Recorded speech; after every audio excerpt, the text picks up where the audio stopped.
Hello বন্ধুরা, কেমন আছো তোমরা? আশা করি তোমরা ভালো আছো। আমরা আজকে জেন্ডার চেঞ্জ করব, ম্যাস্কুলাইন থেকে ফেমিনাইন করব বা ফেমিনাইন থেকে ম্যাস্কুলাইনে করব। তো সময় নষ্ট না করে শুরু করা যাক। Mention the type of gender. দেখো এখানে বলেছে mention the type of gender, কী ধরনের জেন্ডার সেটা বলতে বলেছে। প্রথমে আছে ফাউল। ফাউল কথার অর্থ কি? যে কোনো মুরগিকে ফাউল বলি আমরা। ফাউল একটা তাহলে কমন জেন্ডার হবে। ফাউল তাহলে কি হবে? একটা কমন জেন্ডার। কিন্তু এখানে বলে রাখি এর ম্যাস্কুলাইনে কি হবে না, যখন কক বলা হবে তখন তার অর্থ হচ্ছে মোরগ, তখন এটা তার ম্যাস্কুলাইন জেন্ডার। আর ফেমিনাইনে কি হবে না হেন। হেন মানে কি? হেন মানে মুরগি। আর কমন জেন্ডার এটা কি না, কমন জেন্ডারে আমরা পেলাম ফাউল, যেটার অর্থ যে কোনো মুরগি। পরের প্রশ্ন, change the gender of stallion. Stallion কথার অর্থ কি? স্ট্যালিয়ন কথার অর্থ হচ্ছে মদ্দা ঘোড়া। এটা তাহলে ম্যাস্কুলাইন না ফেমিনাইন? এটা অবশ্যই ম্যাস্কুলাইনে আছে। তাহলে আমাদের চেঞ্জ করতে হবে কিসে না ফেমিনাইনে। ফেমিনাইনে করলে কি হবে? মদ্দা ঘোড়া, তার ফেমিনাইন করলে হবে mare. Change the gender of stallion বলেছি যেহেতু, তাহলে এখানে মেয়ার করব। মেয়ার তার ফেমিনাইন জেন্ডার ফর্ম। হর্স যেটা বলেছে, হর্স দু ধরনের ঘোড়াকেই বোঝায়, অর্থাৎ হর্স এখানে কমন জেন্ডার। হর্স কি না কমন জেন্ডার। হর্স কি বললাম এক্ষুনি? Common gender. আবার হর্সের অর্থ মদ্দা ঘোড়াকেও বোঝায়, তখন কিন্তু হর্স ম্যাস্কুলাইন জেন্ডার। হর্স এটা কমন জেন্ডার হতে পারে, আবার এটা ম্যাস্কুলাইন জেন্ডার হিসেবেও ব্যবহার করা যেতে পারে। কিন্তু স্ট্যালিয়ন সর্বদা ম্যাস্কুলাইন জেন্ডার, আবার মেয়ার এটা সর্বদা ফেমিনাইন জেন্ডার ফর্ম। তাহলে কি করে বুঝবো হর্স কমন না ম্যাস্কুলাইন? না সেটা বাক্যের ব্যবহার অনুযায়ী। বাক্যে কোন অর্থে ব্যবহার হচ্ছে সেই অনুযায়ী হর্সকে আমরা কমন বা ম্যাস্কুলাইন বলতে পারি। যেরকম ধরো, the horse runs faster than human. এখানে বলছে ঘোড়া দৌড়ায় কত না দ্রুত মানুষের থেকে। তাহলে ঘোড়া বলতে যে কোনো ঘোড়াকে এখানে বোঝানো হয়েছে। এখানে ম্যাস্কুলাইন বা ফেমিনাইন সব ঘোড়াকেই বোঝানো হচ্ছে, এটা কমন জেন্ডার। যদি আবার বলি দ্য হর্স ইজ কেপ্ট, ঘোড়াটাকে রাখা হয় উইথ এ মেয়ার, একটা ঘটকির সঙ্গে, তাহলে এখানে ঘোড়া ম্যাস্কুলাইনে আছে এবং তাকে রাখা হয়েছে একটা ঘটকির সঙ্গে, সেটা ফেমিনাইনে আছে। এখানে কিন্তু হর্স কমন যদি করে দেয় কেউ তাহলে ভুল হয়ে যাবে। বুঝতে পারলাম কিনা? চলে যাবো আমরা পরের প্রশ্নে। Indicate the gender of the following word. তাহলে নিচের যে শব্দটা আছে সেটা কি জেন্ডারে আছে সেটা বলতে হবে। মোনার্ক। মোনার্ক কথার অর্থ কি? মোনার্ক কথার অর্থ হচ্ছে সম্রাট। আবার SOVEREIGN সোভারেন এর অর্থও কিন্তু সম্রাট বোঝাচ্ছে। এবং এই দুটো সর্বদা কমন জেন্ডার হিসেবে ধরা হয়। কি ধরা হবে? Common gender. এদের ম্যাস্কুলাইন কি না, ম্যাস্কুলাইনে এদেরকে ব্যবহার করলে তখন হবে কিং বা এম্পেরর, এবং ফেমিনাইনে ব্যবহার করলে তখন কিং হয়ে যাবে কুইন আর এম্পেরর হয়ে যাবে এমপ্রেস। তাহলে মোনার্ক যে কথাটা এটা কি না কমন জেন্ডার। তাহলে কমন জেন্ডারে ঘরে টিকমার্ক দেবো। চলে যাব আমরা পরের প্রশ্নে। Indicate the gender of the following word. নিম্নোক্ত শব্দের জেন্ডার কি সেটা বলতে হবে। অরফ্যান। অরফ্যান কথার অর্থ কি? অনাথ। অনাথ মানে কি? যার বাবা মা নেই। সেটা ছেলেও হতে পারে আবার মেয়েও হতে পারে। যখন ছেলে বা মেয়ে উভয় হতে পারে তখন সেটা কমন জেন্ডার। তাহলে এখানে সঠিক উত্তর কোনটা হবে? Option C. তো এটাকে যখন ম্যাস্কুলাইন ফর্মে আমরা ব্যবহার করব তখন বয় বলবো উইদাউট প্যারেন্টস, যার বাবা মা নেই। আর ফেমিনাইনে করলে গার্ল উইদাউট প্যারেন্টস। তাহলে অরফ্যান যার অর্থ অনাথ সেটা কমন জেন্ডার। চলে যাব আমরা পরের প্রশ্নে। Indicate the gender of the following word. নিম্নোক্ত শব্দের জেন্ডার কি সেটা বলতে হবে। প্যারেন্ট। প্যারেন্ট কথার অর্থ কি? বাবা মা বা পিতা মাতা। তাহলে বাবা মা দুজনকে একসঙ্গে বোঝাচ্ছে প্যারেন্ট। তাহলে প্যারেন্ট কথাটা কি না কমন জেন্ডার। তাহলে কোনটাতে টিকমার্ক দেবো? Option C. প্যারেন্টকে ম্যাস্কুলাইনে করলে কি হবে না শুধু ফাদার, তখন বাবা বোঝাচ্ছে। আর ফেমিনাইনে করলে কি হবে না মাদার। মাদার করলে ফেমিনাইনে বোঝাচ্ছে। Father masculine, mother feminine. চলে যাবো পরের প্রশ্নে।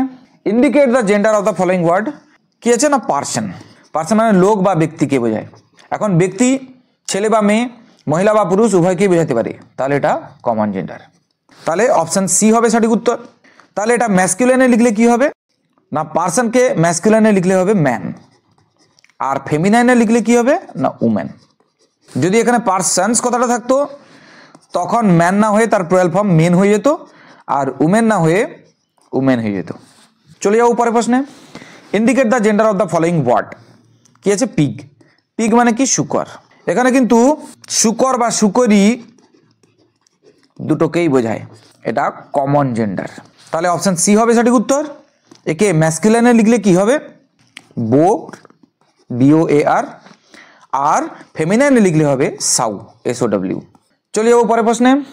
Indicate the gender of the following word. Servant আছে। সার্ভেন্ট মানে কি? চাকর। চাকর বলতে মহিলা পুরুষ উভয়কেই বোঝাচ্ছে, মহিলা বা পুরুষ উভয়কে বোঝাচ্ছে। তাহলে এটা কিসে আছে? কমনে আছে। Common gender. যখন মহিলা পুরুষ নির্দিষ্ট কাউকে বোঝাবে না, দুজনের যে কোনো একজনকে বোঝাতে পারে, তখন সেটা কমন জেন্ডার হবে। এই সার্ভেন্টকে যখন ম্যাসকুলাইনে লিখবো তখন কি হবে? ম্যান সার্ভেন্ট, আর ফেমিনাইনে লিখলে কি হবে? Women servant. চলে যাবো আমরা পরের প্রশ্নে। Identify the gender of ship. Ship কি জেন্ডার সেটা বলতে হবে। শিপ মানে ভেড়া এবং ভেড়ি দুটোকেই বোঝায়, অর্থাৎ এটা কমন জেন্ডার। তার মানে সঠিক উত্তর হবে অপশন সি। ম্যাসকুলাইনে লিখলে কি হবে না র্যাম, আর এদিকে ফেমিনাইনে লিখলে হবে ইউ। মানে র্যাম মানে ভেড়া, আর ইউ মানে ভেড়ি, ভেড়ার বউ ভেড়ি। Identify the gender of spouse. Spouse মানে কি? স্বামী স্ত্রী উভয়কেই বোঝায়, তার মানে এটা কি না কমন জেন্ডার, উভয় লিঙ্গ। তার মানে সঠিক উত্তর হবে অপশন সি। একে ম্যাসকুলাইনে লিখলে কি হবে? হাজব্যান্ড, আর ফেমিনাইনে লিখলে কি হবে? ওয়াইফ। তাহলে spouse common gender, husband masculine, wife feminine. Spouse মানে কি? স্বামী স্ত্রী উভয়কে বোঝাচ্ছে। হাজব্যান্ড মানে শুধু স্বামী, ওয়াইফ মানে শুধু স্ত্রী। পরের প্রশ্ন আছে masculine gender form of baby. Baby মানে কি? শিশুকে বোঝাচ্ছে। শিশু ছেলে বা মেয়ে উভয়কে বোঝাতে পারে, তাহলে শিশু কি? Common gender. এখন আমাকে বলেছে masculine gender form of baby, মানে বেবির ম্যাসকুলাইন জেন্ডার ফর্ম বার করতে হবে। কিছু কিছু নাউন আছে, যেরকম ধরো বেবি, যার ম্যাসকুলাইন করতে গেলে কি করা হয় না তার আগে মেল কথাটা যোগ করতে হয়। কি? মেল। তাহলে ম্যাসকুলাইন করলে হবে মেল বেবি, আর ফেমিনাইন করলে হবে ফিমেল বেবি। এভাবে আমরা ম্যাসকুলাইন থেকে ফেমিনাইনে করব। তাহলে এখানে ম্যাসকুলাইন জেন্ডার ফর্ম জানতে চেয়েছে, তার মানে সঠিক উত্তর হবে মেল বেবি, বয় বেবি হবে না। এরকম আরও কিছু কমন জেন্ডার আছে যেগুলো ম্যাসকুলাইন বা ফেমিনাইন ফর্ম বার করতে গেলে মেল বা ফিমেল যোগ করে আমাদেরকে করতে হবে। যেরকম বার্ড। তাহলে বার্ড কি না কমন জেন্ডার। একে ম্যাসকুলাইনে করতে হলে কি করতে হবে না মেল কথাটা, আর ফেমিনাইনে করতে গেলে ফিমেল কথাটা যোগ করতে হবে তার আগে। তার মানে ম্যাসকুলাইনে করলেই হবে মেল বার্ড, আর ফেমিনাইনে করলে হবে ফিমেল বার্ড।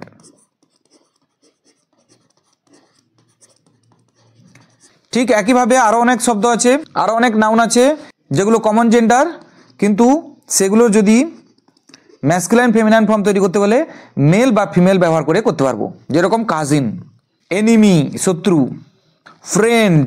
তাহলে এগুলো সবগুলো কি না কমন জেন্ডার। ফ্রেন্ড ছেলে বন্ধু বা মেয়ে বন্ধু দুটোই বোঝাতে পারে। এনিমি শত্রু ছেলেও হতে পারে মেয়েও হতে পারে। কাজিন ভাই বা বোন, এটা খুড়তুতো বা জেঠতুতো বা মামাতুতো ভাই বা বোন দুটোই হতে পারে। তাই এগুলো সব কমন জেন্ডার, এগুলো সব কি কমন জেন্ডার। এগুলোকে ম্যাসকুলাইন করবো কি করে না মেল কাজিন করে। তাহলে মেল কথাটা যুক্ত করে ম্যাসকুলাইনে করবো, আর ফিমেল কথাটা যোগ করে ফেমিনাইনে করবো। Male cousin female cousin, male enemy female enemy, male friend female friend. তো এরকম আর কি কি ওয়ার্ড আছে? ফ্রেন্ড বাদে আছে ইনফ্যান্ট। ইনফ্যান্ট মানে কি শিশু, যেটা কমন জেন্ডার। এছাড়া আছে পিউপল। পিউপল মানে কি না স্টুডেন্ট, ছাত্র বা ছাত্রী উভয়কে বোঝাতে পারে। তাহলে মেল পিউপল বা ফিমেল পিউপল বলে ম্যাসকুলাইন থেকে ফেমিনাইন তৈরি করতে হবে। স্কলার, তাহলে স্কলারটাও common gender. Singer, male singer female singer. তাহলে এতগুলো নাউনের ক্ষেত্রে আমরা মেল বা ফিমেল কথাটা ব্যবহার করে ম্যাসকুলাইন থেকে ফেমিনাইনে তৈরি করতে পারবো। বুঝতে পারলাম কিনা? চলে যাবো আমরা পরের প্রশ্নে। Change the gender of bride. দেখো ব্রাইড কথাটা কিন্তু ফেমিনাইনে আছে। ব্রাইড মানে কি ব্রাইড মানে কনে বা বউ বা বধূ। এবারে এটা কিসে আছে না ফেমিনাইনে। তাহলে কিছু কিছু ওয়ার্ড আছে যেগুলো ফেমিনাইন থেকে ম্যাসকুলাইনে করতে হয়, অর্থাৎ ব্রাইড, ব্রাইড থেকে এখানে কি করব ব্রাইড গ্রুম। তাহলে কিছু কিছু ওয়ার্ড আছে যেগুলো ফেমিনাইন থেকে ম্যাসকুলাইনে তৈরি করতে হয়, যেরকম ব্রাইড থেকে কি হয় ব্রাইড গ্রুম, ব্রাইড গ্রুম থেকে ব্রাইড নয়, ব্রাইড যেটার মানে কনে, আর যখন বর অর্থ প্রকাশ করবে তখন গ্রুম কথাটা যোগ করতে হবে, দিলে হবে ব্রাইড গ্রুম, দিলে সেটা হবে তার ম্যাসকুলাইন ফর্ম।